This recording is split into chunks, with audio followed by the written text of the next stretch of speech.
Salut la compagnie, on se retrouve aujourd'hui, ça fait un petit moment qu'on ne s'est pas vu, je n'ai pas trop le temps en ce moment de faire du vélo, puis avec ce temps pourri qu'il fait, c'est compliqué. Je devais vous parler de ce GPS, voilà, le IGP, non, IGS, pardon, 630 de IGP Sport.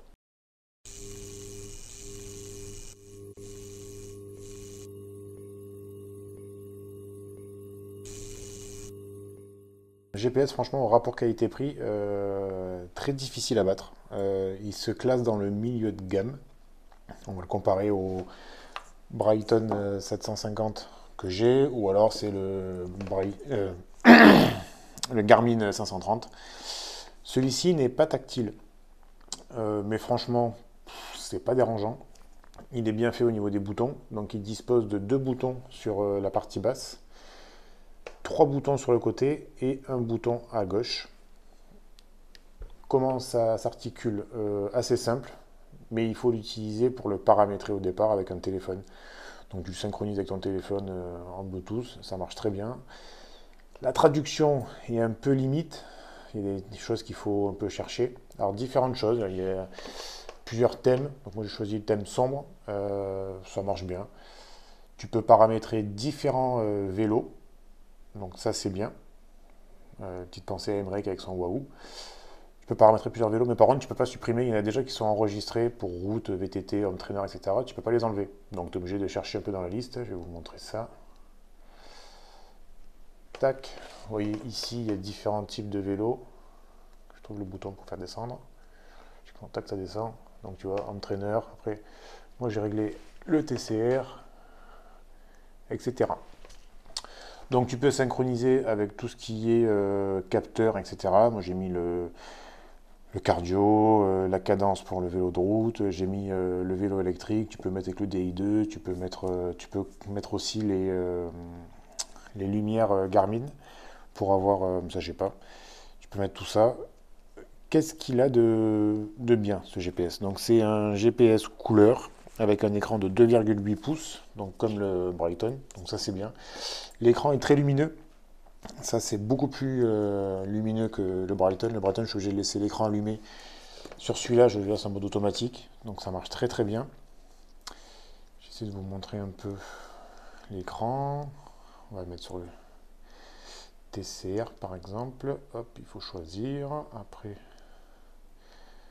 départ. Voilà, donc l'écran se décompose comme ça. Et franchement, ouais, différents écrans. Il y a la carte.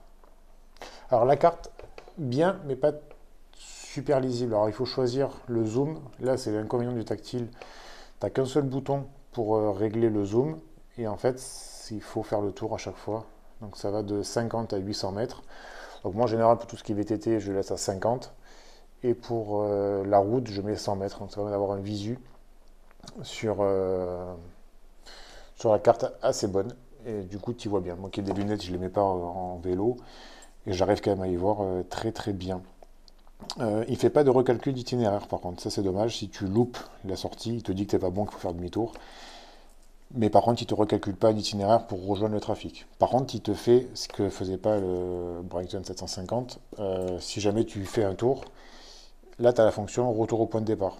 Ça c'est pratique, que tu n'as pas sur le Brighton. Garmin, je pense qu'il le fait aussi. Mais au niveau de Brighton, il ne le fait pas.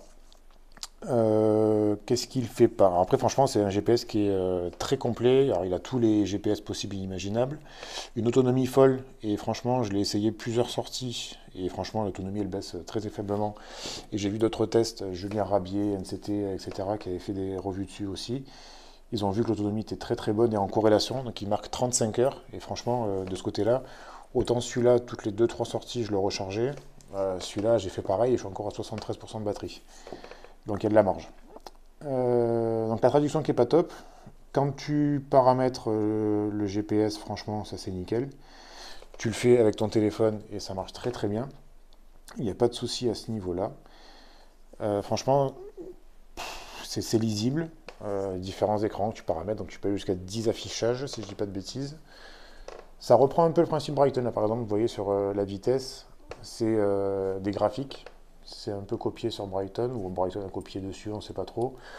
histoire de température, etc. Vous voyez, c'est bien clair, c'est bien lisible. J'ai laissé en éclairage automatique et franchement, c'est clair. Qu'est-ce que je peux vous dire de plus là-dessus? Ça, j'ai vérifié la cartographie une fois les sorties faites et franchement, ça suit bien ce que j'ai fait. J'ai eu juste un bug à ma première sortie avec le règne où en fait j'avais mis l'affichage e-bike, mais j'ai rajouté par contre parce que sur le Giant, tu peux avoir la cadence, la vitesse et ça m'a fait un bug. La carte était bonne, mais par contre, la sortie qui aurait dû faire 30-35 km à vue de nez par rapport à ce que je fais d'habitude, hein, sur ce qu'on avait fait, ça m'a fait une sortie de 143 km. Alors c'est un bug qui a été résolu depuis, parce que j'ai parlé avec la société. Ils ont fait un correctif mis à jour, et en fait c'était une corrélation entre le vélo électrique et les cadences qui multipliaient quelque chose. Mais par contre la carte était bonne. Mais ça m'avait affiché une distance folle, 143 km au lieu des 30 et quelques. Donc ça m'avait fait une moyenne, 66 km/h de moyenne. J'avais beau être en électrique, c'était quand même pas mal. Franchement, si vous cherchez un GPS pas cher, de bonnes fonctionnalités, en plus il a un USB-C, donc c'est les nouveaux standards, tout ce qui est, etc. C'est pas mal. Il est à 179 euros sur Amazon. En ce moment, il y a une petite réduction de 20%, donc n'hésitez pas. C'est bien fait. C'est bien fait. C'est pas le meilleur GPS du monde, hein. Il n'est pas comparable, par exemple, au dernier Garmin qui est sorti à 700 euros, mais il n'est pas dans la même gamme de prix. Donc, si tu cherches un bon GPS sans te ruiner, je te dis 180 euros, tu as les 20%, ça te le fait à peu près 160. Franchement, c'est pas mal. Tu as des bonnes indications, tu as tout ce qu'il faut dessus, tu peux mettre tout ce que tu veux. Seul inconvénient que j'ai reproche, dans le packaging, tu as le support de compteur, donc c'est un support Garmin, type Garmin, hein, donc ça se trouve n'importe où, mais il n'y a pas de support déporté. C'est un peu dommage, tu n'as que le bon vieux support qu'il y a dans tous les compteurs à chaque fois, avec le cercle, mais les élastiques là, mais tu n'as pas de support déporté, c'est acheté à part. Ça après tu vas sur n'importe quel site, tu le trouves à 2 francs 6 sous, c'est pas bien cher. Mais l'avantage c'est qu'au moins tu peux le mettre sur n'importe quel type de support. Garmin ça se trouve vachement bien. C'est pas comme Brighton où c'est un peu plus chiant à trouver. C'est un peu différent. Voilà, franchement, Bluetooth, Wi-Fi, etc. Il y a vraiment tout ce qu'il faut. C'est un compteur qui, franchement, j'ai été surpris au début, j'ai hésité un peu parce que je regardais ces GPS il y a très longtemps sur les sites AliExpress. Maintenant, ils veulent se mettre en France. Apparemment, ils arrivent sur le circuit européen. Donc, franchement, ça marche bien. Bon, il y a des thèmes un peu cheap, un peu. T'as des modes, je vais vous montrer ça. Pas toujours. Alors, moi, je laisse soit le thème blanc, soit le thème. Vous voyez, là, c'est un peu, ça fait un peu style, je sais pas trop quoi, mais c'est pas. C'est vraiment mieux le système classique. Tu as un récapitulatif qui est pas mal aussi quand tu appuies sur le mode retour. Vous voyez, ça donne un peu la température, etc. Si tu le connectes à ton téléphone, tu sais ce qui est connecté, l'altitude, etc. Une fois que tu as le capteur trouvé, là on est à la maison, ça marche pas, c'est logique. Tu peux relier ton téléphone pour une notification. Mais ça, je l'ai jamais mis, ça m'intéresse pas. Franchement, c'est bien. Donc dans le packaging, je disais, donc il y a le support avec l'élastique pour le GPS, il y a un câble USB-C. Et il y a une sorte de verre trempé ou une protection de film. C'est bien de l'avoir mis. Mais par contre, ça reflète beaucoup. Donc des fois, quand tu es dans les bois avec les reflets et tout, c'est pas toujours évident. Je ne sais pas si je vais le laisser. IGP Sport, après, te vendent une coque en silicone que tu peux acheter. Tu as le support déporté. Et ils font aussi tout ce qui est capteur de cadence, de vitesse, cardiaque. Tu l'as soit au torse, soit au niveau du bras. Ça marche bien aussi. Franchement, ça c'est nickel. Après, c'est une marque elle, assez ancienne donc, chez eux et qui veut s'implanter donc de plus en plus chez nous. Quoi. Donc, je vous mets un peu derrière, vous voyez un peu tout ça. Le packaging est pas trop mal fait. Voilà, après le packaging, une fois que tu l'as ouvert, tu t'en fous, tu t'en sers plus, tu ne le gardes pas. Mais franchement, les GPS marchent bien. Tu lances ta session, tu as tes infos, tu sauvegardes, tu te mets sur le téléphone, tu as un visu. Ils auraient pu simplifier un peu dans le GPS en lui-même, parce que voir l'historique et tout sur le GPS, c'est pas très utile. Personne ne le fait. Enfin, je pense pas qu'il y en ait beaucoup qui le fassent. C'est beaucoup plus pratique sur le téléphone. Mais voilà, ils l'ont mis. Après, moi je pense que c'est quand même mieux d'avoir l'essentiel sur le téléphone, parce que maintenant tout le monde se sert de ça. Tout le monde fait les réglages et tout via le téléphone, parce que si tu veux t'amuser à les faire sur le GPS, non, ça c'est pourri par contre. Il faut vraiment synchroniser tout avec son téléphone, préparer tout. Tu peux importer des traces, tu peux faire tout ce que tu veux, hein. Tu récupères ton GPX, tu le mets dedans, ça marche bien.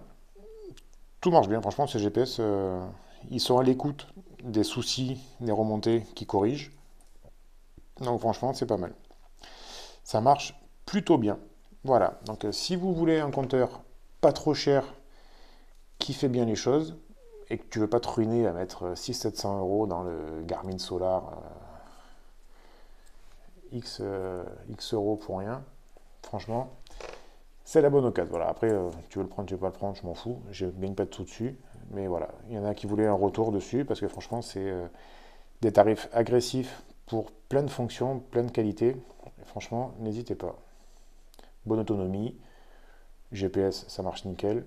Tu as le suivi de traces, tu as les infos qu'il faut. Voilà. Allez, à bientôt et passez de bonnes fêtes. Tchuss!